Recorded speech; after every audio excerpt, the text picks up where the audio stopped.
വസ്തു വാങ്ങുന്നതിന് മുമ്പ് അള്ളാനോട് പറയണം, ഇത് നല്ലതാണോ മോശമാണോ എനിക്കറിയത്തില്ല അള്ളാ.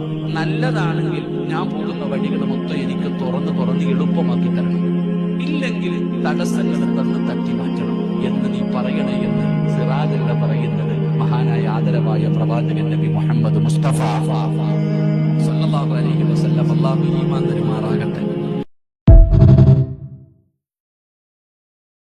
എടാ, നീ വീട് കെട്ടുന്നതിന് മുമ്പ്, നീ പെണ്ണ് കെട്ടുന്നതിന് മുമ്പ്, നീ കച്ചവടം തുടങ്ങുന്നതിന് മുമ്പ്, നീ വണ്ടി എടുക്കുന്നതിന് മുമ്പ്, നീ വസ്തു വാങ്ങുന്നതിന് മുമ്പ് അള്ളാനോട് പറയണം, ഇത് നല്ലതാണോ മോശമാണോ എനിക്കറിയത്തില്ല അള്ളാ. നല്ലതാണെങ്കിൽ ഞാൻ പോകുന്ന വഴികൾ മൊത്തം എനിക്ക് തുറന്ന് എളുപ്പമാക്കി തരണം, ഇല്ലെങ്കിൽ തടസ്സങ്ങൾ തന്ന് തട്ടി മാറ്റണം എന്ന് നീ പറയണേ എന്ന് സിറാജല്ല പറയുന്നത് മഹാനായ ആദരവായ പ്രവാചകൻ നബി മുഹമ്മദ് മുസ്തഫ സല്ലല്ലാഹു അലൈഹി വസല്ലം. അല്ലാഹു ഈമാൻ തരുമാറാകട്ടെ.